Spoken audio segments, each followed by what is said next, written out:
Então, pessoal, muito boa tarde, muito bem-vindos, bem-vindas a essa aula aberta, conferência com o recém-doutor Carlos Enéas. Estive presente na banca de defesa de tese de doutorado na última sexta-feira na PUC-Rio. Foi muito elogiada e também muito valorizada pela sua pertinência num tempo em que a referência ao estoicismo cresceu muito. A gente ficou impressionado pesquisando as hashtags na hora da divulgação. A quantidade de referências aos estoicos é impressionante. Então, Carlos, ele tem um percurso acadêmico desde a graduação, passando pelo mestrado, chegando até o doutorado, concentrado no tema do estoicismo. Tá chegando mais gente aqui. E vai falar um pouco para a gente desse movimento importantíssimo da Grécia Antiga, né? E também diferenciar a proposta do estoicismo clássico, dessa onda de estoicismo, como é que foi dito? Estoicismo da prosperidade, foi Bom, falado pelo é, professor Daniel Manarino, né? Então, Carlos, é a palavra toda sua. bom, primeiro eu queria agradecer a presença de todos vocês. Eu fico muito feliz com tanta gente legal, tanta gente querida junto.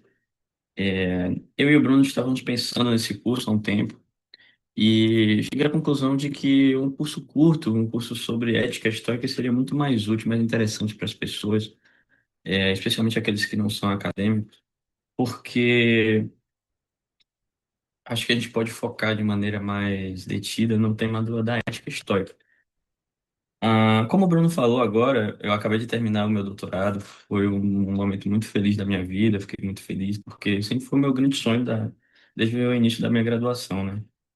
Eu estudo estoicismo basicamente não sei, deixa eu pensar, desde 2015. Então, temos aí 11 anos estudando estoicismo, 11 anos dedicados à filosofia e especialmente à filosofia estoica.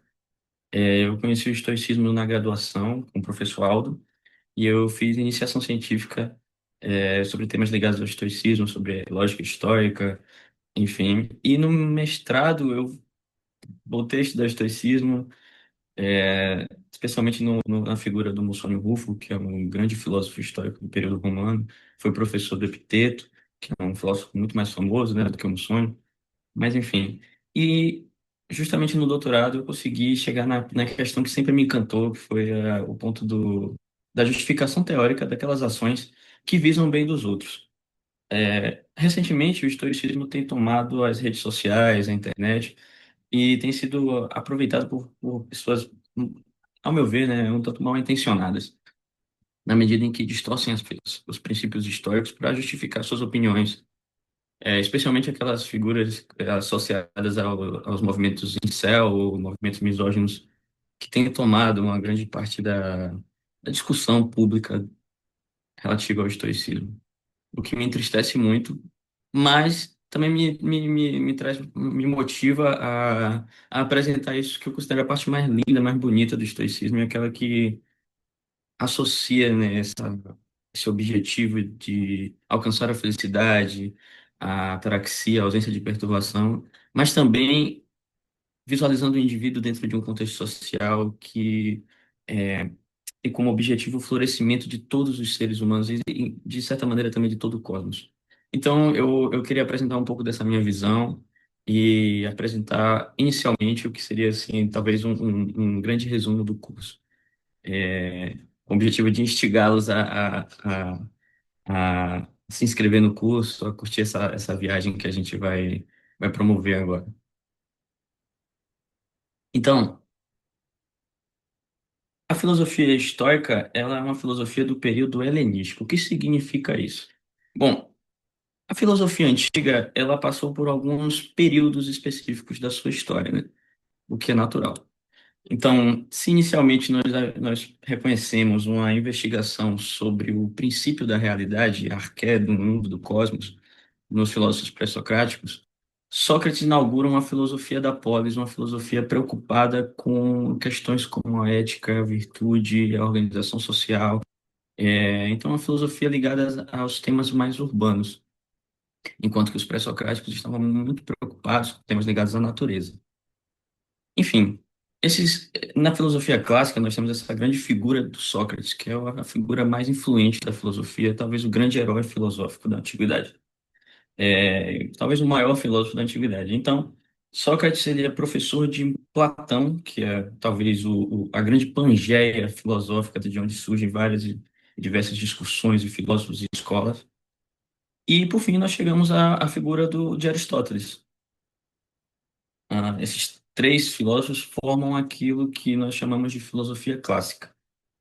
No período helenístico, nós percebemos o surgimento de escolas filosóficas, especialmente escolas que surgem do socratismo, ou seja, da filosofia tal como nós podemos identificar na figura de Sócrates. Essas escolas são o estoicismo, o cinismo. Talvez as pessoas conheçam a figura de Diógenes o Cínico, né? O grande filósofo cínico que vivia no barril e andava com uma lanterna acesa durante o dia procurando homens de verdade, né? Enfim, mas o período helenístico é o período dessas escolas que são herdeiras de toda essa discussão implementada por filósofos como Sócrates, Aristóteles e Platão. Então, os herdeiros da discussão platônica seriam os acadêmicos. Os herdeiros da discussão aristotélica são os peripatéticos. E os herdeiros do socratismo podemos identificar como sendo as escolas estoica, a escola cínica, e outras escolas como a escola acadêmica, a escola cética, né, que surge também da discussão do Platão. Enfim, são desenvolvimentos, essas escolas são desenvolvimentos daquilo que foi discutido na filosofia clássica. Então, o período helenístico é um período que herda a discussão dos filósofos clássicos, ok? Mas por que a gente trata o período helenístico a partir das escolas filosóficas? O que que significa isso? Significa que essas escolas defendiam um certo corpo teórico, metodológico, não enrijecido, mas ortodoxo, que é seguido por diversos filósofos dessa escola, mas isso não impede que haja uma discussão entre eles e uma troca entre essas diversas escolas, né? Como eu vou falar mais adiante, a gente vai identificar um certo ecletismo em um período do estoicismo que descreve muito bem essa troca de ideias e discussões que ocorre no período helenístico. Então, o estoicismo é uma escola filosófica do chamado período helenístico. A duração do estoicismo a partir mais ou menos do fim do século IV até o século II depois de Cristo. Então, é uma discussão que se estabelece durante muitos e muitos séculos, né? É uma escola que perdurou muitos séculos, talvez a escola que mais perdurou no período helenístico. A escola estoica ela é fundada por Zenão de Cítio.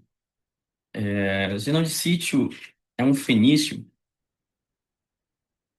um navegador fenício que naufraga próximo a Atenas, por volta ali no fim do século IV. E quando ele chega em Atenas, ele procura, né? Ele pergunta para os filósofos, para as pessoas, para os cidadãos atenienses, né? Como ele poderia aprender a viver ou conhecer alguém parecido com Sócrates. Então, quando Zenão chega a Atenas, o dirigem diretamente para Crates, o cínico, né? Crates é um indivíduo muito curioso da história da filosofia e ele é reconhecido por ser talvez o grande herdeiro de Diógenes, o cínico, né? Crates ele vive com Hipárquia, que é a sua esposa, o que é muito estranho, né? Porque os cínicos não casavam, né? Mas esse é o único casal cínico da história. E ele vivia na rua, é, eles realizavam tinham relações sexuais na rua. Então, aquela vida cínica, despojada, né? Completamente alheia ao nomos, à lei da cidade, se estabelece ali um modo de vida. Então, quando o Zenão entra em contato com Crates, nós percebemos aí a influência do cinismo justamente na fundação da escola estoica, né? Então, Zenão chega a Atenas, vem de Chipre, né, uma ilha de Sício, uma região da ilha de Chipre. Ele era um homem negro, né?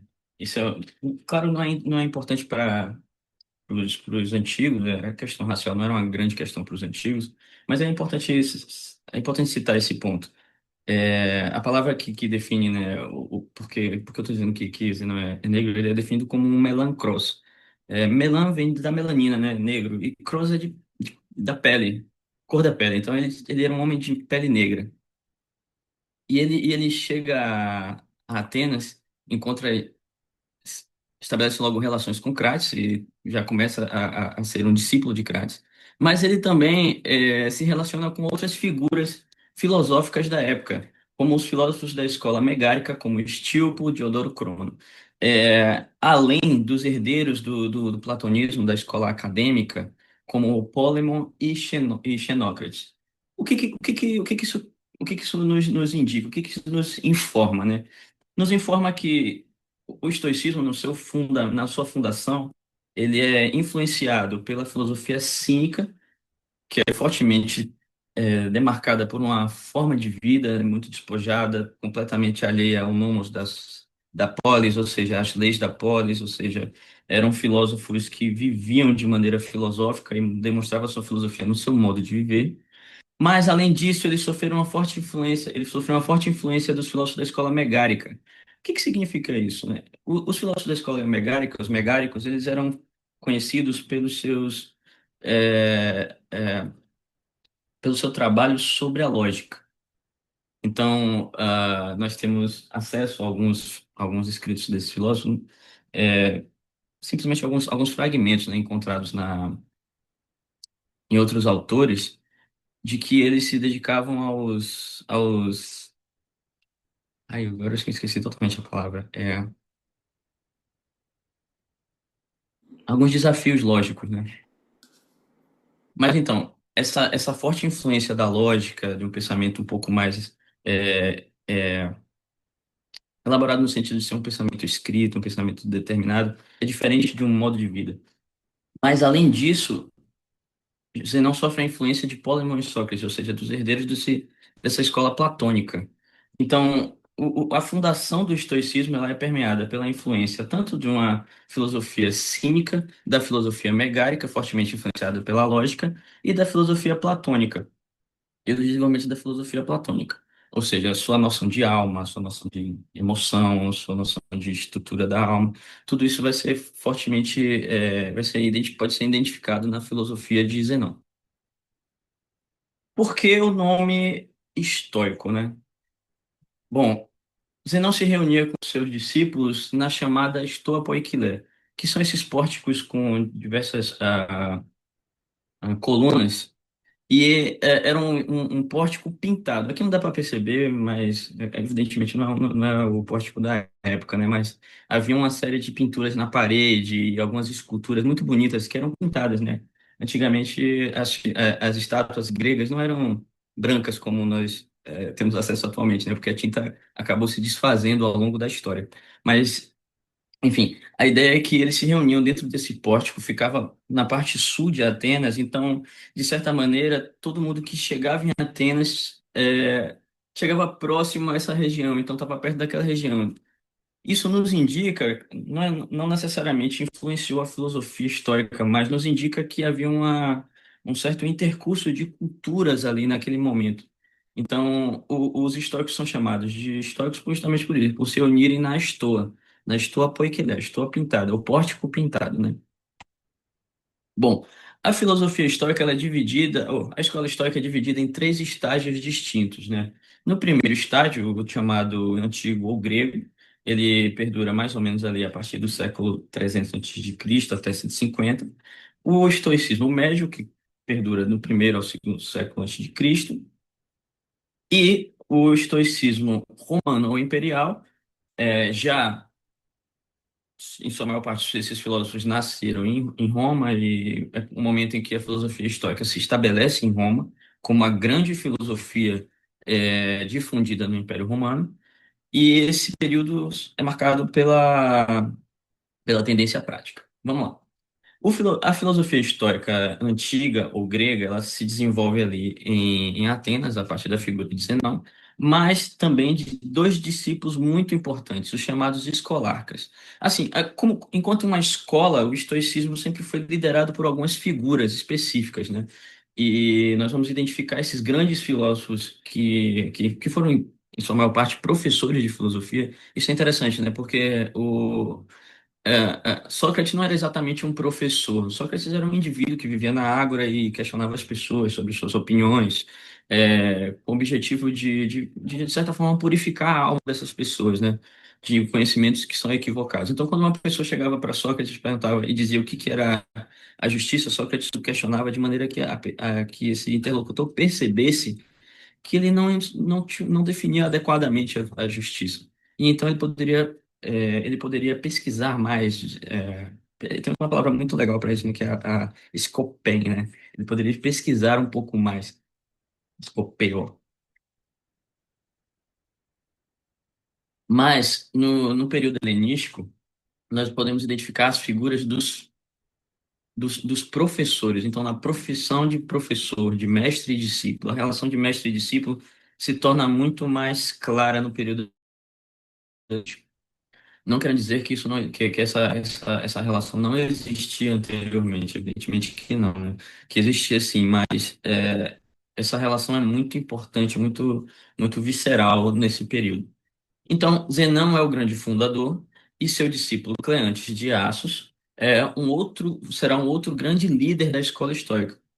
Eles vivem aproximadamente na mesma época, mas e definindo assim os grandes fundamentos da escola estoica. Mas esse indivíduo aqui, o Crisipo de Sales, é o grande filósofo estoico do período antigo, porque se Zenão e Cleante estavam ainda discutindo as bases do estoicismo, né, dessa doutrina estoica, Crisipo é o indivíduo que reorganiza todas as doutrinas. Ele é o grande fundador, talvez o segundo fundador do estoicismo, porque ele organiza todas as doutrinas em um sistema. Isso é muito importante. O que podemos identificar a partir das opiniões de Zenão e de Cleante são ainda pensamentos um pouco, não diria desconexos, mas ainda careciam de uma certa justificação, de uma estrutura sistemática que é elaborada por Crisipo de Sales, né? É, então, o estoicismo antigo, ele é marcado por esse ambiente especulativo que surge, que identificado na figura de Zenão, Cleantes, mas de uma forte sistematização que é produzida por Crisipo. Então, Crisipo é o segundo fundador do estoicismo, né? O período médio é o período caracterizado pela chegada do estoicismo em Roma, mas também pelo embate entre a escola estoica e a escola cética. O que significa dizer que havia um debate, né, entre esses dois? Os céticos acreditam, né, que os céticos antigos acreditavam que o conhecimento não era possível. E um grande defensor dessa posição é o filósofo cético Carneades. E os estoicos acreditavam que o conhecimento era possível. E eles identificavam alguns critérios que identificavam o conhecimento verdadeiro. Então, para dar um exemplo desse debate, né? Tem um grande exemplo do ovo. Então, o cético vai questionar, o Carneades questiona Antípatro. Como é que ele sabe qual ovo é qual? Porque os ovos são todos parecidos, né? Então, qual ovo pode ser qual, né? Como ele consegue diferenciar um ovo do outro, assim como ele consegue diferenciar um gêmeo do outro. Então, esses desafios propostos pela escola cética acabaram por definir a discussão do conhecimento também na escola histórica. Então, Antípatro vai descrever alguns critérios, né, que é a chamada fantasia cataléptica, então uma representação compreensiva. Então, ele vai definir alguns critérios para identificar o que é um conhecimento verdadeiro, o que diferencia um conhecimento verdadeiro de um conhecimento falso, o que diferencia a verdade da falsidade. Enfim, além dessa discussão, nós podemos identificar na figura dos dois grandes filósofos do estoicismo médio, Panécio de um lado e Posidônio de outro. Panécio e Posidônio marcam um período mais eclético. O que significa dizer que eles são ecléticos? Eles acabam discutindo com outras escolas e, de certa maneira, né, introjetando o pensamento de outras escolas, alguns filosofemas de outras escolas, na própria doutrina estoica. Um grande exemplo é a ideia de que a alma ela é tripartida. Os estoicos acreditavam, os estoicos antigos, né, como Zenão, Cleantes, Crisipo, que a alma ela é una e ela é toda corpórea. Isso é muito estranho para a antiguidade e é estranho para nós também, né? Ou diria que seria estranho, inclusive, para toda a tradição, para boa parte da tradição filosófica. Mas não é estranha, isso não é estranho para a concepção contemporânea, talvez marcada pela ciência, pela neurociência, de que os eventos psíquicos os eventos psíquicos, eles têm uma base física. Eles ocorrem fisiologicamente no corpo. Então, os estoicos têm uma noção de alma corpórea. No entanto, a alma para os estoicos, ela é una, ela não tem partes. Ou pelo menos ela é uma única substância, né? E essa concepção era muito distinta da concepção platônica. No entanto, Panécio e Posidônio acreditavam que a alma poderia ser tripartida. Isso é um bom exemplo para mostrar que esse período é marcado por uma forte troca de ideias, né? E o período romano é o período marcado pela prática estoica, pela ética. Então, os grandes filósofos desse período são Marco Aurélio, Sêneca, Mussônio, Epiteto, Cícero, que são os grandes filósofos já nascidos em Roma, em sua grande parte, né? Mussônio nasce na Etrúria, que é uma região ali um pouco ao norte de Roma. Marco Aurélio é romano, Sêneca, não sei. E Epiteto nasce também em Roma, mas Epiteto o nome Epiteto significa dado, né? Ele era um ex-escravo. O estoicismo é muito interessante como uma escola muito curiosa, né? Porque tanto o grande imperador desse período, do período do segundo século, quanto um ex-escravo são estoicos. Então, a filosofia estoica, ela marca ao meu ver, uma certa democracia, né? Ela pervade na sociedade romana de uma maneira muito singular. Bom, os estudos sobre o estoicismo são muito recentes. Eles acabaram sendo alvo de fortes críticas por conta de historiadores como Zeller, alemães, né, como Zeller, e o próprio Hegel. Eu vou ler aqui a citação do nosso John Sellers, falando sobre o Hegel. Em suas lições sobre história da filosofia, por exemplo, Hegel apresentou o estoicismo como uma filosofia pouco original, meramente extraindo uma visão criativa do cinismo, viver de acordo com a natureza, refinando-a em um sistema teórico, adicionando uma dose de física emprestada de Heráclito. Ou seja, para Hegel e para Zeller, a, a pronúncia não é correta, acho que é Zeller. O estoicismo era uma filosofia menor, se comparada com Platão e Aristóteles, né, os grandes filósofos clássicos, Sócrates. No entanto, essa visão acaba sofrendo uma série de questionamentos, né, a partir de meados do século XX, em que os estudos sobre filosofia helenística retornam, né, com muito vigor. Um dos preconceitos é que, com a derrocada, né, das cidades-estado, o pensamento político acaba sendo enfraquecido no período helenístico, né? O que é um preconceito.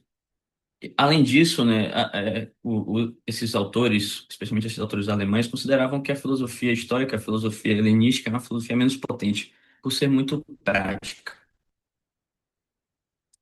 Bom, ainda bem que esse período acabou e a gente pode estudar filosofia histórica com tranquilidade, né?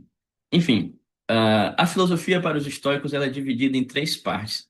E como um sistema, essas três partes dialogam completamente. Para os estoicos, as partes da filosofia se relacionam da mesma forma que uma árvore, né? Eles usam essa analogia, que eu acho muito bonita.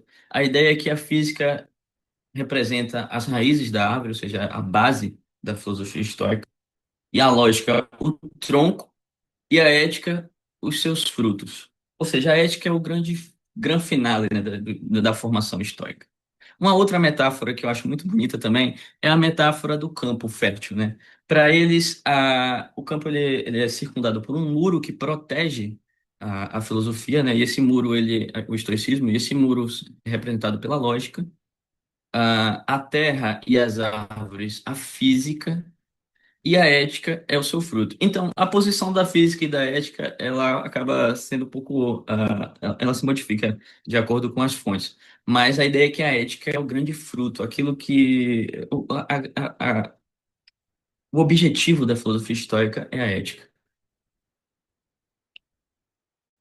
Bom, vou passar muito rapidamente pelos temas da física e da lógica, para que a gente tenha uma discussão mais substancial acerca da filosofia estoica. Mas meu objetivo principal é focar na ética. Bom, para os estoicos, tudo é corpo. Tudo que existe é corpo. O que não existe não é corpo. É muito estranho isso, né? É uma concepção muito esquisita, porque, vamos pensar, a maior parte da tradição considera que a alma, ela existe, mas ela não é corpórea, né? Mas para os estoicos, na medida que a alma existe, ela deve ser corpo. Mas o que significa ser corpo? Corpo é aquilo que tem a capacidade de sofrer ou realizar alguma ação ou modificação. Não se preocupem com esses conceitos agora, porque eles não vão ser tão importantes para nós entendermos a ética. Mas eu quero apresentar algumas concepções que serão muito importantes lá para frente. Eu chamo de uma trilogia estoica. Então, nós temos primeiro as coisas que existem, que são os corpos. Em segundo lugar, as coisas que não existem, que são as coisas não corpóreas, os incorpóreos, né? O ti em grego significa coisa, coisa de maneira muito genérica. Então, o- tudo aquilo que é ti pode ser ou corpóreo ou incorpóreo, beleza? O que é corpóreo é dotado de existência e aquilo que é corpóreo é dotado de uma subsistência. Em grego, hypstanai, ok? Não se preocupem ainda com esses termos gregos, é só para dar uma introdução ao tema. Então, as coisas corpóreas são a alma, o corpo, a matéria, as coisas materiais, o olho, a visão, a visão não, o olho, a livro, tudo aquilo que tem corpo. Tudo aquilo que tem corpo é aquilo que existe. Aquilo que não existe, mas que subsiste sob os corpos, são o tempo, o espaço, o vazio, mas o mais importante, os dizíveis. Ó, que são os dizíveis, né? Os chamados lecta em grego. Dizíveis são as ideias que subsistem à nossa vocalização, à voz, né? Então, quando eu digo carro, eu digo, o que eu estou enunciando é um som e talvez um sopro, né? Carro. Mas quando vocês ouvem essa palavra, ouvem essa vocalização através da internet, né, aqui no momento, mas quando vocês ouvem essa vocalização, vocês têm a ideia dentro da mente de vocês, na alma de vocês, de carro. Essa ideia é o dizível. Deu para entender mais ou menos? Além disso, a outra parte da filosofia estoica é a chamada lógica estoica. A lógica estoica ela se diferencia de outros sistemas lógicos antigos por ser uma lógica proposicional.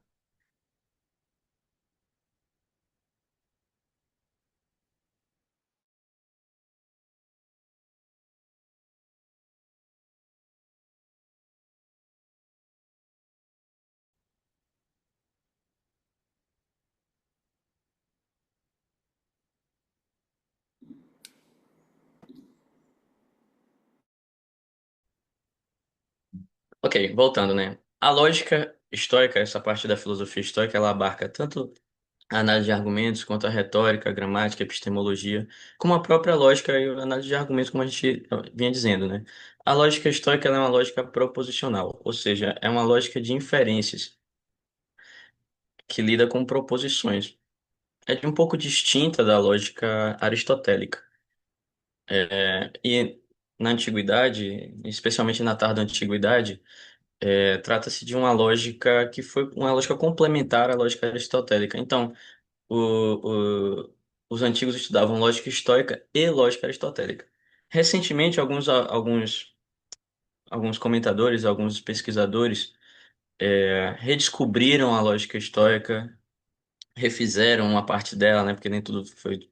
As fontes são muito fragmentadas. E por conta disso nós temos mais acesso à lógica estoica atualmente, né? Depois de muitos anos.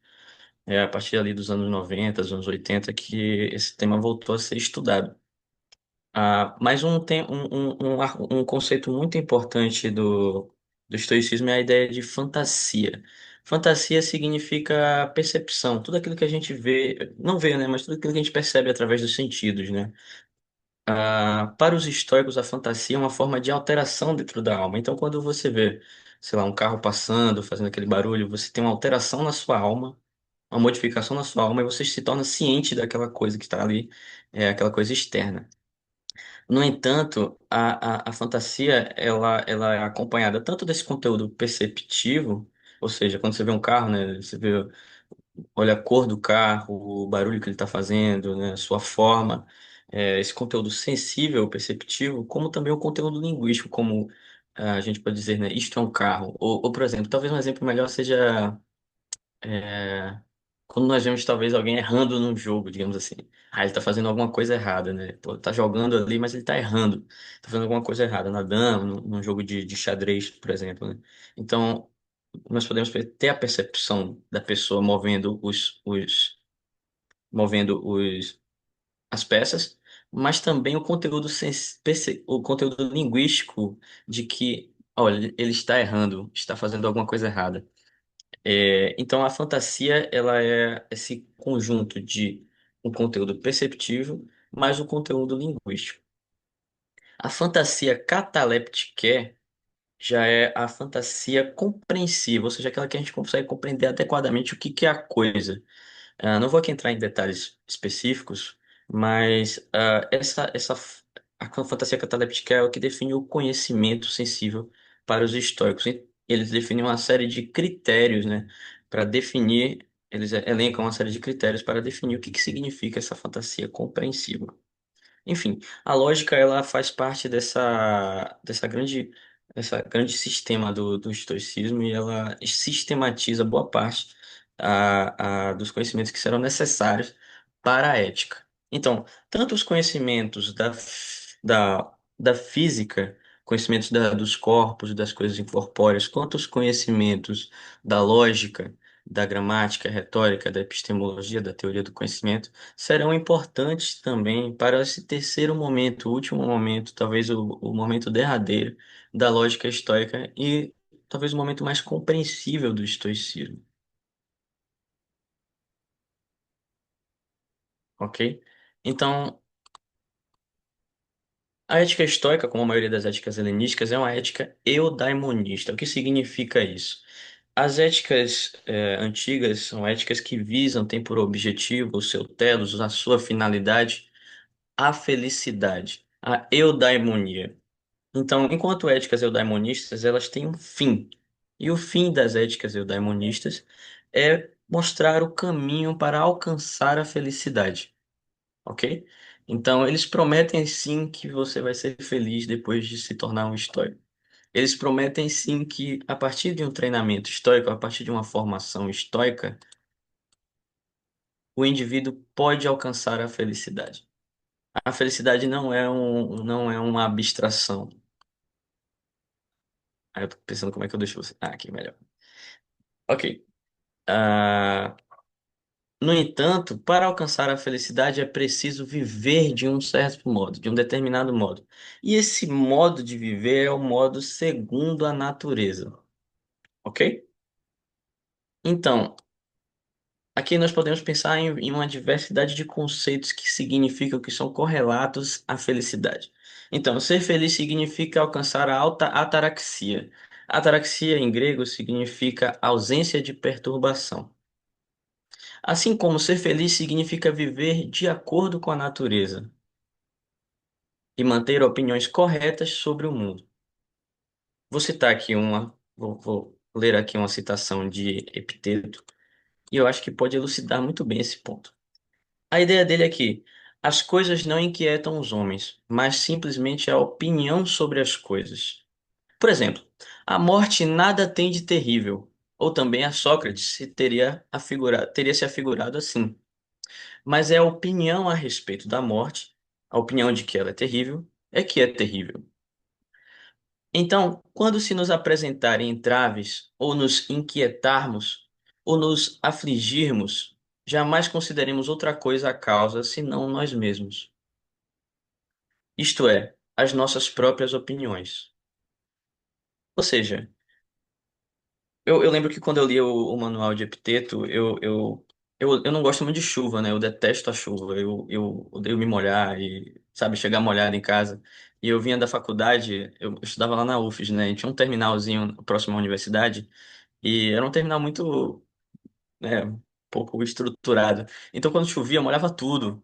E eu me irritava, assim, e o ônibus sempre aparecia muito lotado, porque em Aracaju tinha um sistema de terminais e de transbordo. Então, o ônibus vinha já lotado, e aí eu entrava no ônibus muito lotado e ficava naquele ônibus lotado por horas. E isso era muito estressante para mim, eu ficava muito estressado, porque eu tinha acabado de estudar filosofia a noite inteira, né? E aí chegava em casa já molhado, estressado, enfim. E aí eu li o Manual de Epiteto. E a partir desse momento eu percebi assim que não era a minha opinião de que aquilo era terrível, que era terrível. Era só uma situação como qualquer outra, né?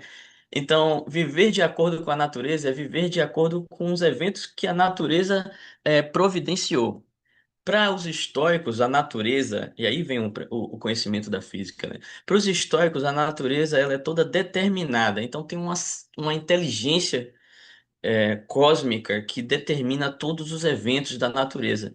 E viver de acordo com a natureza é viver de acordo com essas determinações. Então, estava determinado para mim, toda noite, enquanto brasileiro, né, nordestino, estava determinado naquele momento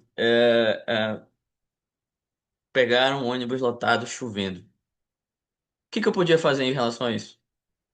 Ah, poderia ter, tenta, sei lá, mudar todo o sistema viário de Aracaju, mas naquele momento a única coisa que eu poderia fazer era absolutamente nada. Era simplesmente aceitar aquela situação sem me afligir. E parem para pensar, né? O fato de eu não me afligir, inclusive, me permite pensar melhor sobre aquela situação e tentar mudá-la, né? Modificá-la de alguma maneira. Então, discutir com outras pessoas sobre algumas soluções, mas de qualquer forma, para eu não me afligir, para eu não me inquietar. Acho que a melhor saída era aceitar aquela situação naquele momento. Pense, por exemplo, na morte de um ente querido. Acho que esse é o exemplo mais forte, mais visceral da filosofia de Epiteto, né? Ele vai dizer assim: toda vez que você sair de casa e beijar sua mãe, seu filho, sua mulher, seu marido, se lembre que ele é alguém mortal. É muito bonito porque a morte ela é muito difícil, é um tema muito difícil de lidar, né? Talvez o tema mais difícil de lidar, especialmente a morte dos outros, né? Não a nossa morte, eu acho que talvez seja uma coisa mais simples, né? Seja um problema mais simples de lidar, mas a morte dos outros é muito difícil, né? A perda de alguém é muito difícil. Então, toca no âmago da pessoa. Mas aqui, como exemplo de Epiteto que Epiteto nos delega aqui, a morte não tem nada de terrível. A morte é natural. Ela acontece. Ela tá aí, ela faz parte da essência da nossa humanidade enquanto seres mortais. Então, a gente deve aceitá-la com serenidade. A ideia é essa. Para os estoicos, existem as coisas no mundo são divididas entre as coisas boas, más e indiferentes. Mas Epiteto traz uma novidade em relação a isso, né? A novidade dele é que existem coisas que não estão sobre o meu encargo e coisas que estão sobre o meu encargo. Eu vou ler a passagem e explicá-la. Ah, já estou um pouco atrasado, né? Das coisas existentes, algumas são encargos nossos e outras não. São encargos nossos o juízo, o impulso, o desejo, a repulsa, em suma, tudo que seja ação nossa. Não são encargos nossos o corpo, as posses, os bens materiais, né? A reputação, os cargos públicos, em suma, tudo que não seja ação nossa. Por natureza, as coisas que são encargos nossos são livres, desobstruídas e sem entraves. As que não são encargos nossos são débeis, escravas, obstruídas de outrem. Lembre então que Se pensares livres as coisas escravas por natureza, e tuas as de outrem, a dos outros, tu te farás entraves, tu te afligirás, tu te inquietarás, tu te censurarás até os deuses. Mas se pensares teu unicamente o que é teu, e o que é de outrem, como o é de outrem, ninguém jamais constrangerá, ninguém te fará entrar obstáculos, não censurarás ninguém, não acusarás quem quer que seja, de modo algum agirás constrangido, ninguém te causará dano e não terás inimigos, pois não será persuadido em relação a nada nocivo. Então pratica dizer prontamente a toda representação bruta, difícil, como a morte de outra pessoa, né?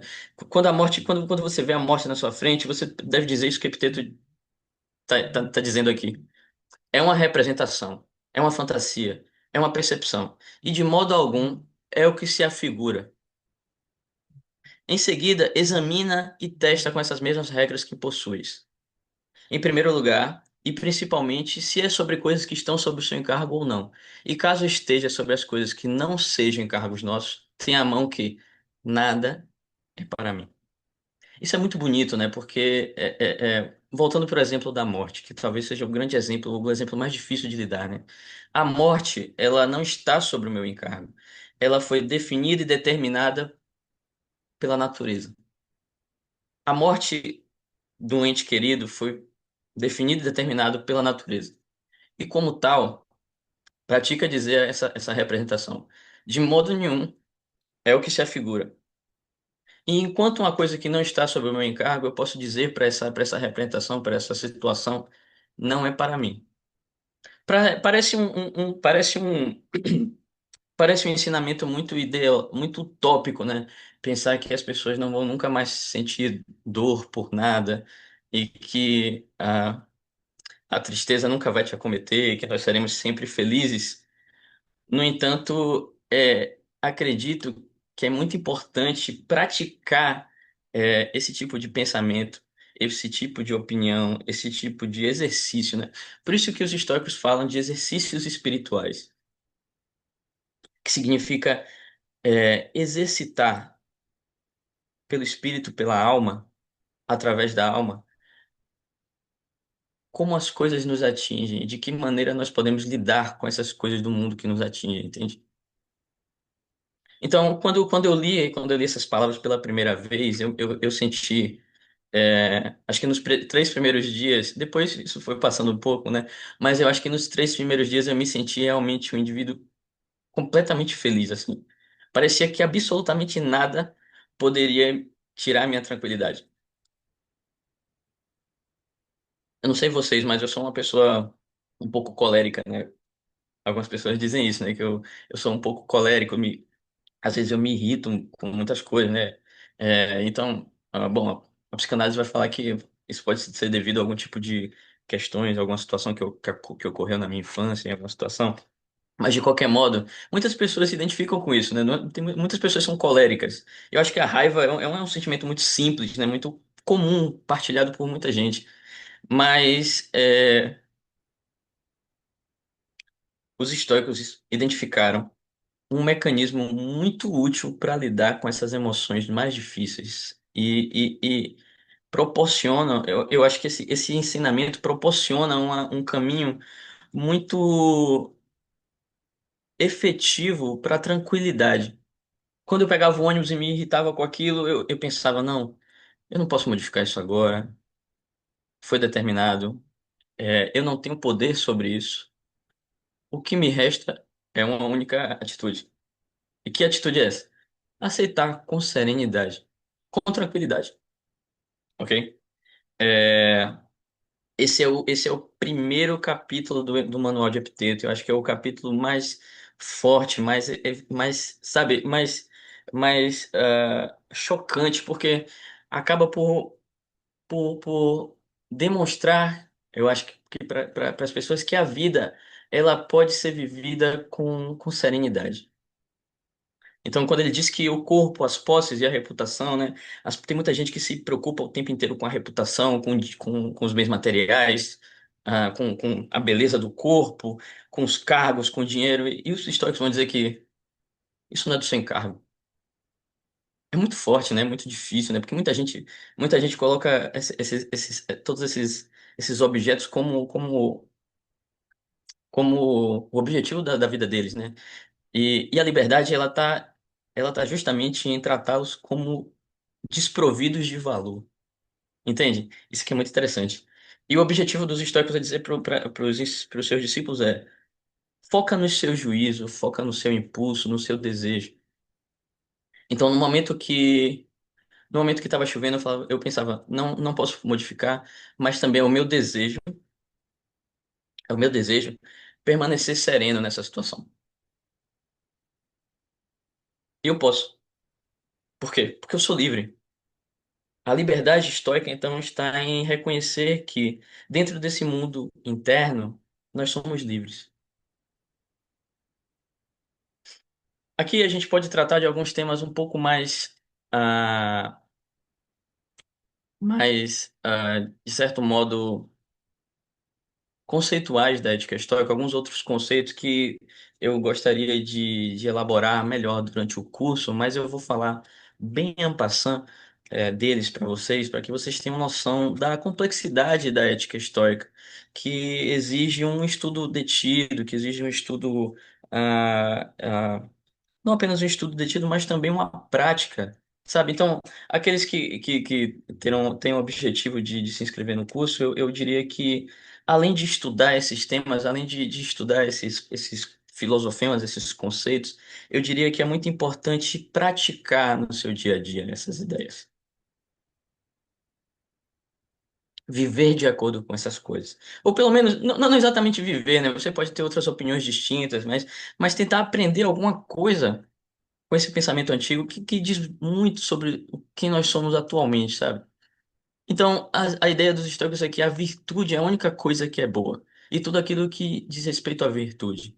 Então, a única coisa boa é a coragem, a prudência, a sabedoria, a justiça. A virtude, ela é concebida pelos estoicos como uma condição aperfeiçoada da razão humana, né? Como diz Sêneca. Ou uma alma que é moldada para alcançar a consistência em toda a sua vida. Homologia. Homologia é uma palavra linda do grego que diz respeito à ideia de se conectar com o Logos, com esse logos que é a razão que permeia todas as coisas existentes, todos os eventos, tudo aquilo que acontece. Então, homologia é uma concordância, é estar em sintonia com a vida. Então, e além de uma consistência de todos os seus atos, a ideia é que você se converta a um modo de vida virtuoso. E a partir dessa conversão e da estabilidade das suas ações, você pode alcançar o objetivo da filosofia estoica, que é exatamente ser feliz e não sofrer, não ter perturbações. Ou pelo menos tentar não ter perturbações, fugir das perturbações, ou saber lidar com essas perturbações de maneira serena. Então, a virtude é entendida pelos estoicos como os conhecimentos que nos permitem, as ferramentas que nos permitem lidar com a vida. Então, as virtudes são esses sistemas de conhecimentos que têm implicações sobre a física e a lógica, são determinados também pela física e a lógica, mas são determinantes para as nossas ações, para as nossas escolhas, no dia a dia. Então, ações e escolhas diárias que esses conhecimentos eles possibilitam a gente, né, a pessoa e o estudante de filosofia estoica a atingir uma consistência nas suas ações diárias. Por fim, ah, os estoicos tinham um conceito de estabeleceram um conceito de sábio estoico, que é a figura do indivíduo que ele é perfeito. Ele conhece, ele tem todas as virtudes, ele nunca vai ser perturbado por nada. E quando algum tipo de situação o acometa, alguma situação complexa, como por exemplo a morte de um ente querido, ele sabe lidar perfeitamente com serenidade em todas as situações. Ele é um arquétipo, né, do indivíduo perfeito, do indivíduo que quer alcançar a felicidade e quer alcançar a ataraxia. Bom, Aqui nós terminamos na nossa exposição sobre a ética estoica, ou sobre o estoicismo, né? Mas talvez mais especificamente sobre a ética. E o que eu quero deixar para vocês de mensagem é que o estoicismo é uma filosofia muito potente, é uma filosofia que tem sido muito estudada recentemente e ela retornou para o debate público, talvez não da maneira mais adequada, né? Como eu falei, muitas pessoas mal intencionadas utilizam o estoicismo como uma justificação para opiniões misóginas, opiniões odiosas, opiniões que são realmente que devem ser combatidas, na minha opinião. Mas eu tento eu quero mostrar para vocês, quero mostrar durante o curso essa parte que eu acho tão linda do estoicismo, assim, a ideia de que nós somos capazes de uma filosofia que nos possibilita, nos torna capazes de viver de uma maneira mais feliz, uma maneira serena e que possibilita uma conversão da vida e nos retira de certa maneira daquela do cotidiano que nós estamos acostumados, né? Assim, a busca pelos bens materiais, esse questionamento da busca pelos bens materiais, esse questionamento sobre o sofrimento, sobre a origem do sofrimento e todos esses filosofemas que são que de certa forma definem a nossa vida cotidiana e definem o nosso sofrimento na sociedade. Eu acho que o estoicismo demonstra uma outra opção de vida, sabe? E é isso. Essa é a mensagem que eu queria deixar para vocês. Maravilha, Carlos. Muito obrigado. Excelente exposição. É legal também ver os seus exemplos pessoais, sua prática, né, como estudante de psicologia, aplicando o estoicismo no ônibus. É um desafio realmente, né? Voltar cansado da faculdade e com chuva e ônibus cheio. E até nisso você encontrou ali uma aplicação prática, né? A gente teve algumas perguntas aqui no chat que eu queria até abrir se a pessoa quiser falar, né? O Elias comentou aqui que gostou da ideia, eu acho que foi da ideia do corpo e da alma, né? Muito como uma união. E perguntou: será que eles, os estoicos, acreditavam na alma imortal como os outros? Bem legal. Então, essa é uma grande diferença também em relação às outras escolas filosóficas. Para os estoicos, a alma é mortal. O que é muito estranho, né? Especialmente para a tradição platônica, como também para a tradição cristã posterior, de uma alma imortal. Ah, mas para os estoicos, a alma, enquanto um corpo, ela pode perecer. Ela perece alguns minutos após a morte do corpo, desse corpo externo, né? E ela se dissolve no cosmos.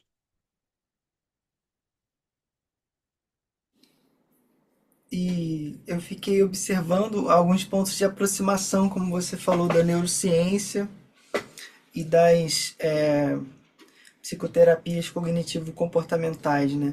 Que a princípio já me gerava muito estranhamento, alguma proximidade, e já que eu tenho toda uma formação psicanalítica, e você verificava algumas semelhanças. E quando você leu um trecho ali do Manuel de Epiteto, me lembrei de fato, né, da questão do não é o mundo, são suas ideias sobre o mundo, né? Toda a questão do sistema de crenças, né? Sim. Você chegou a se interessar um pouco por psicologia nesse sentido. Não sei se você teria algo a dizer sobre esse tempo. A gente, para quem não sabe, a gente participou durante quase 3 anos de uma pesquisa na PUC-Rio, né, financiada pela John Templeton Foundation, com o tema How Emotions Inform Religion, né, sobre emoção e religião. E então a gente teve algumas aulas de neurociência, né, eu gostei muito, Carlos, de uma aula bem específica, não sei se você estava, na disciplina do Renato de epistemologia, que ele trouxe tantos temas. Eu achei muito legal a abordagem que o grupo falou sobre a antropologia cultural, né? A questão da evolução das espécies o ser humano, muito interessante. Não sei, alguma coisa que você tenha gostado e que acha interessante para quem é da neurociência, que tem gente da neurociência também assistindo. Então, as aproximações, na minha opinião, são muito válidas. Por exemplo, a corporealidade da alma é muito próxima da concepção recente da neurociência de uma certa identificação entre eventos mentais ou psicológicos e as dinâmicas fisiológicas do cérebro, do sistema nervoso.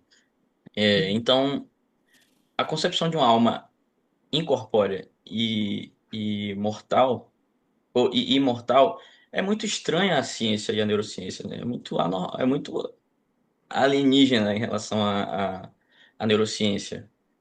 Ah, então, a neurociência parte desse paradigma, né? Dessa relação, que é o grande paradigma da neurociência, e talvez seja um dos grandes paradigmas, que é a relação entre mente e cérebro, né? Ah, e o objetivo dessas pesquisas é, em alguma medida, justamente tentar Uhum, identificar os eventos mentais a partir das relações fisiológicas ali do cérebro, né? Aquilo que ocorre dentro do cérebro. Então, algumas pesquisas, por exemplo, indicam que uma maior ativação da região do córtex pré-frontal indica a, nesse indivíduo, né, a tomada de decisões tomada de decisões mais racionais, onde se processam as sim, decisões mais racionais e sim. tal. Além disso, como você falou, como você bem notou, a relação entre a mudança do sistema de crenças e uma certa, um certo bem-estar psicológico é muito próximo, está muito próxima da forma de atuação do TCC, né, dos psicólogos que se identificam com a teoria cognitivo-comportamental. Sim. Então, para eles, assim como para os estoicos, caso você modifique o seu sistema de crenças, você vai ter respostas emocionais distintas.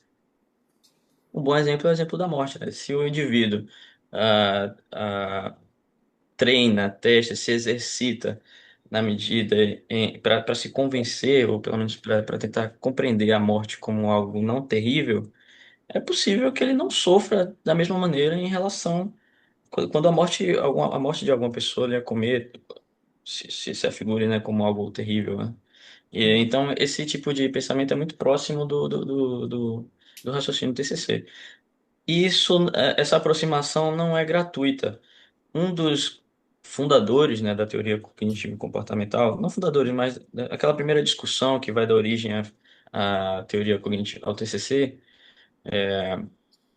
o fundador da teoria racional, emotiva, comportamental, Uhum, é, agora eu me esqueci exatamente o nome dele, mas ele era um ferrenho leitor dos estoicos. Ele dizia textualmente que ele leu Epiteto, que ele se identificava com a filosofia de Epiteto, de Sêneca, Marco Aurélio.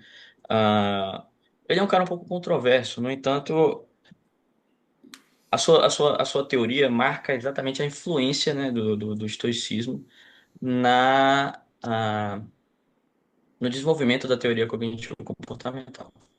uhum. É interessante também que a gente vê alguns traços do estoicismo na psicanálise, né? No pensamento de Freud, especialmente, por exemplo, no Mal-Estar na Cultura, né? Onde ele fala das três fontes de sofrimento, uma delas é a natureza, né? Outra é o corpo, e a terceira, que poderia a princípio ser evitada, talvez a mais difícil, que é o relacionamento com as outras pessoas, né? E também a gente está pensando, pessoal, de fazer esse primeiro curso, né, de introdução ao estoicismo, e estamos pensando em lançar dois módulos, um sobre estoicismo e psicanálise e outro estoicismo e teologia.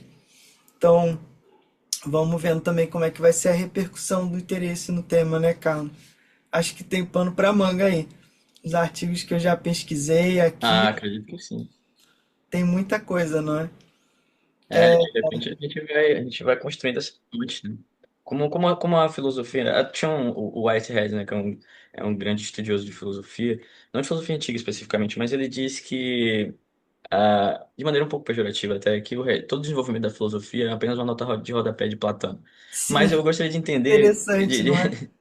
de O estender isso Daniel à Leader filosofia fala antiga. que a psicanálise é uma nota de rodapé a Freud. Mas a ideia é que a filosofia, especialmente a filosofia antiga, ela determinou boa parte das bases da discussão da ciência, da Uhum, psicologia, do direito e de outras partes do conhecimentos, especialmente o conhecimento ocidental. E, uhum, de certa forma, a influência da filosofia antiga, ela pode se estender ao mundo contemporâneo de maneira perfeitamente, sabe? sim, E a gente pode encontrar, como eu acabei de citar, ecos diretos, né, do estoicismo no TCC, em uma teoria, uma perspectiva de psicologia muito influente no nosso tempo, né?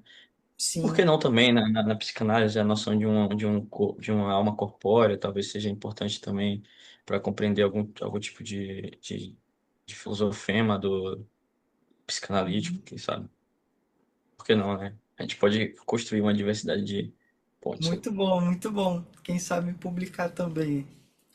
O Emanuel levantou a mão. Oi, gente. Carlos, primeiro parabéns aí por todo esse compartilhar aí, cara, muita coisa que você compartilhou com a gente, eu tô aqui anotando. Acho que deram pelo menos uns 7, 8 papéis de anotações assim. Mas entre todas essas anotações, o que mais me da sua apresentação mais me marcou foi o momento em que você falou sobre o que diferencia a verdade da falsidade.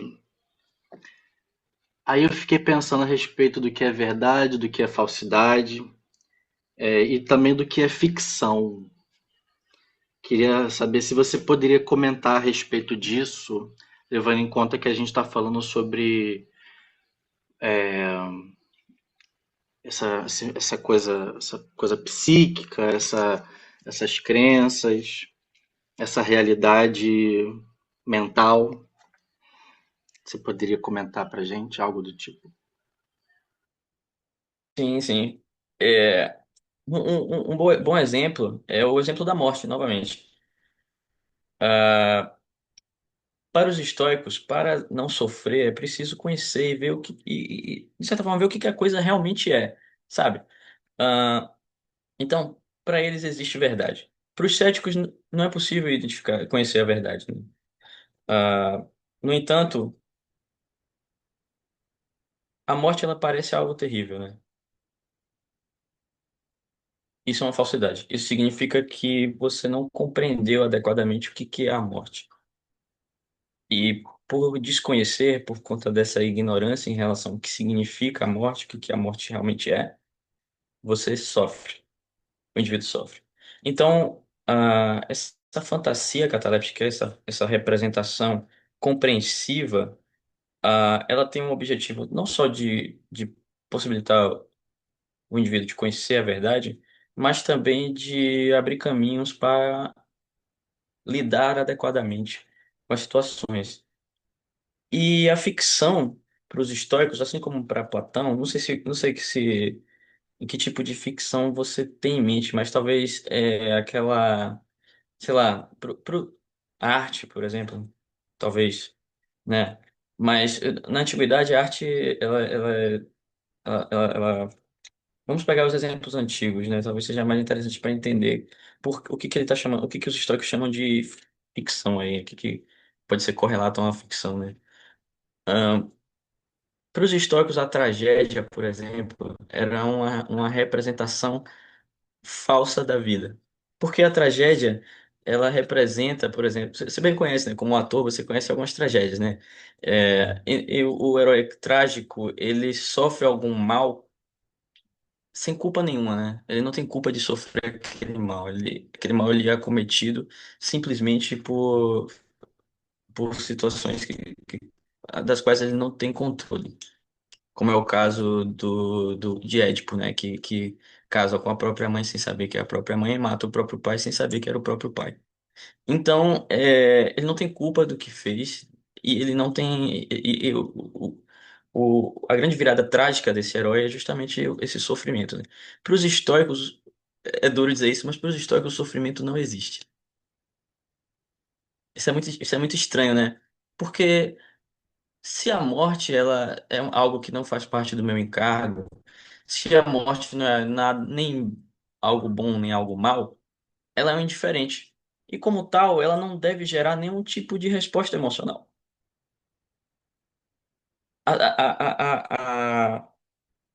O objetivo da formação estoica é justamente eliminar esse aspecto trágico da vida. Então, a ficção, ela tem ela não faz parte.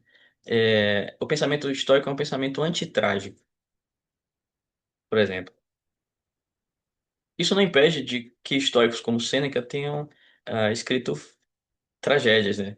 Mas o objetivo de Sêneca é justamente mostrar como por exemplo, a Medeia de Sêneca, ela é uma pessoa completamente descontrolada, mas ela é uma pessoa descontrolada que tem total ciência das emoções que está sentindo. E como tal, ela mostra como a vida emocional, essa vida que leva em conta esses efeitos emocionais, especialmente os efeitos negativos, né? Porque os estoicos também pensam em boas emoções, mas como é uma vida ruim, uma vida equivocada, sabe? Como Medea é uma pessoa equivocada. Esse é o objetivo da Medea de Sêneca. Responde a questão? Cara, abre muitas janelas aí pra gente se jogar. Não sei se responde. Mas eu estou entendendo que o estoicismo, ele não entende o sofrimento como destino, ele entende que a gente pode tomar uma decisão ou não há o que fazer e por isso temos que agir de maneira serena. Seria mais ou menos por aí? Não, não. Olha só. Tomar uma decisão, especialmente uma boa decisão, prescinde da serenidade. Quando você está num estado emocional, como por exemplo a raiva, a excitação, o ódio, é natural que você tome decisões equivocadas, né? Nesse sentido, para agir adequadamente, é necessário compreender como as coisas acontecem. Então, compreender se aquela coisa com a qual estou lidando, ela é boa, má ou indiferente. Como indiferente, eu não posso agir sobre aquilo. No entanto, eu não posso modificar, eu não tenho um controle total sobre aquilo. Isso não me impede de agir. Sabe, por exemplo, eu posso ajudar uma velhinha a atravessar a rua, ainda que seja indiferente, ontologicamente indiferente a situação daquela senhora e tal. Mas eu devo, segundo os históricos, ajudar ela a atravessar a rua, porque enquanto ser humano, eu sou um indivíduo sociável e faz parte da minha humanidade agir de acordo com ela, né? Agir e ajudar uma outra pessoa. Um bom exemplo, eu acho que é o seguinte, né? O sábio estoico, ele nunca sofre, mas ele pode ainda assim consolar uma pessoa que sofre. Assim como, talvez, né, não é essa a figura do psicólogo, mas de certa forma algumas pessoas visualizam o psicólogo dessa forma, né? Entendem que o psicólogo é uma pessoa que é muito madura, que não sofre, né? E por conta dessa serenidade, pela capacidade do psicólogo de lidar com as questões da vida, ele pode me ajudar. Eu acho que é mais ou menos por aí, né? Sei lá, quando para um cristão, né, que pede uma ajuda a um padre, ó, padre, eu tô sofrendo isso aqui, não sei o que, tô com questões em relação à minha doutrina, à minha vida espiritual. Por quê? Porque o padre é aquela pessoa que passou por uma formação, que tem uma certa autoridade em relação aos assuntos espirituais e por isso ele pode ajudar alguém. Então, dizer que as coisas são indiferentes, e considerar as coisas indiferentes não implica na inatividade, na apraxia, não, incapacidade de agir.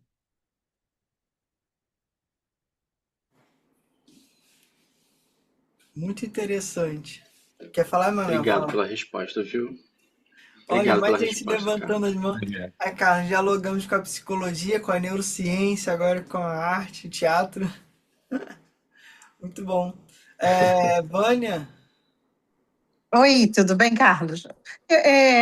Quando Tudo você estava bem. falando da morte, não é exatamente o epicurismo, eles se confundem um pouco, o estoicismo e o epicurismo, ó, boa pergunta. Sim, sim. e são Ah, da mesma época? sim, perfeito.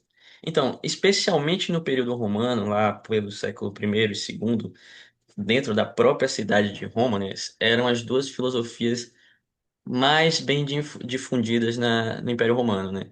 O estoicismo era tratado como a grande ideologia de Roma, mas convivia também com os jardins epicuristas, né?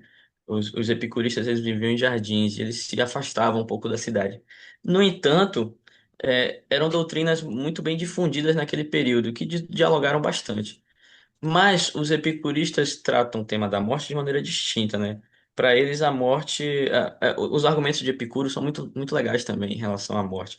Mas a morte, para eles, é tratada de maneira distinta em relação aos estoicos, né?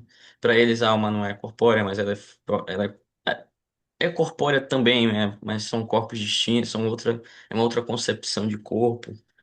Ah, mas no que diz respeito à opinião sobre a morte, eu acho que se aproximam bastante. Deixa eu emendar aqui numa outra pergunta, posso, Bruno? Posso? Aí, dentro do estoicismo, eu reparei bem, foi até 2 depois de Cristo, né?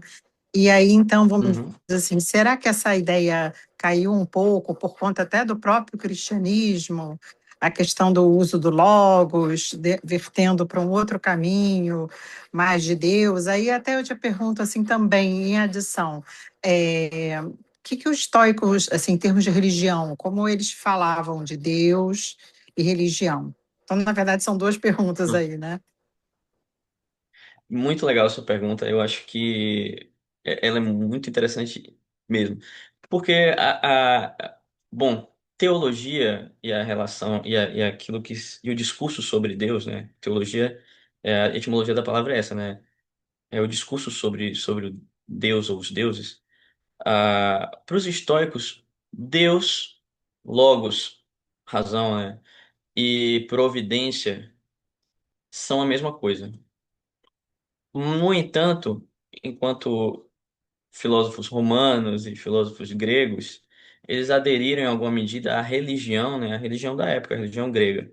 Então, Epiteto fala constantemente de Zeus. Enfim, os deuses gregos, né, acabam sendo privilegiados, mas meramente enquanto manifestações desse logos providencial e tal. Zeus, logos e providência são ambos a mesma coisa. Então, a gente pode identificar uma certa religiosidade panteísta nos estoicos. No entanto, como você bem notou, a, o cristianismo ele surge com Cristo, né? Evidentemente, no primeiro século, né? No século zero, no ano zero. E o que que acontece? A figura de Cristo ainda não era tão popular assim, especialmente no período do estoicismo imperial, né? E o cristianismo começa a se difundir exatamente nesse período. É possível que uma certa derrocada do estoicismo se coincida com uma certa difusão do cristianismo. Isso não impede o diálogo entre o cristianismo e o estoicismo.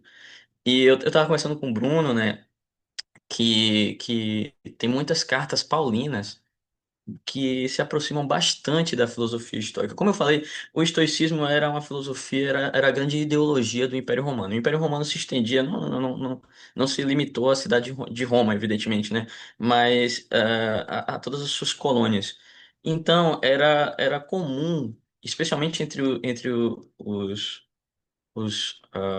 os militares, né? Entre os militares, por ser uma filosofia que privilegia a resiliência, a força interior, né? Essa capacidade de lidar com as coisas mais difíceis, com a morte, com a derrota, com a vitória. Então, aí eu lembrei de um poema tão lindo que é do Rudyard Kipling.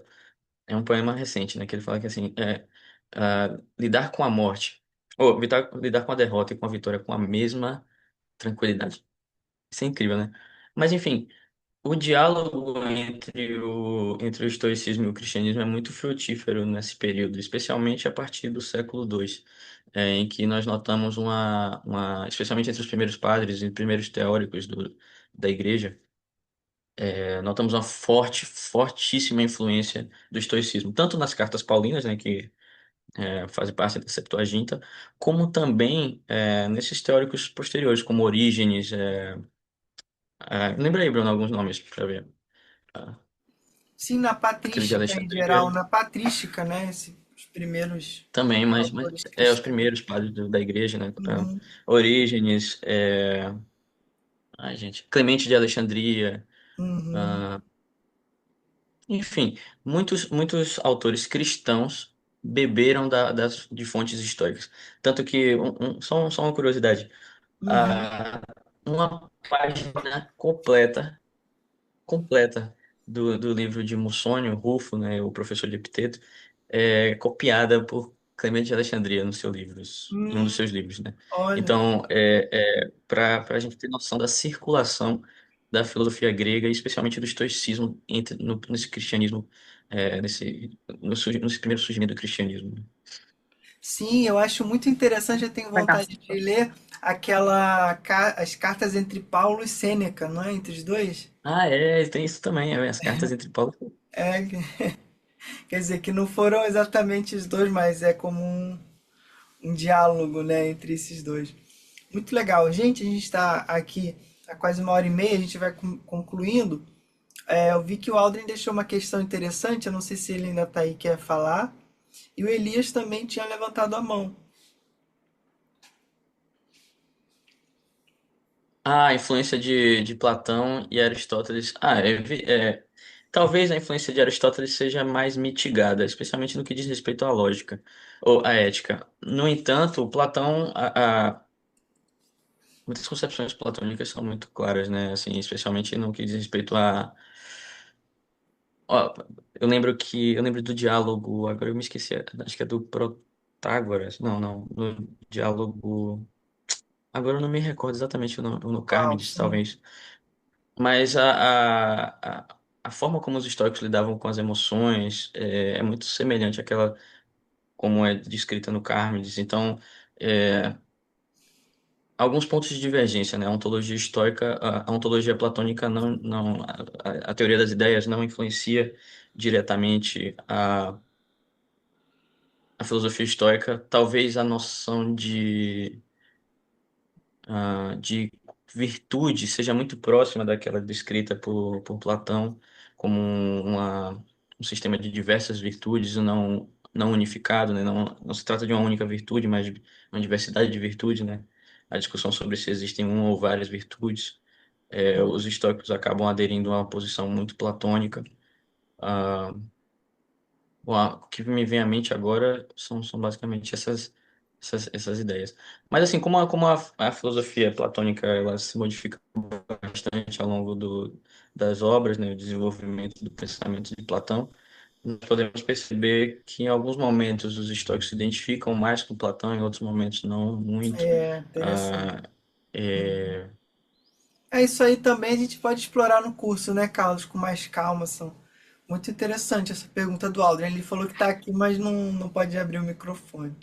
O Elias sim ia abrir o microfone. Vamos lá. tranquilo. Oi, boa tarde. Boa noite, né, no Tudo caso. bem, Elias?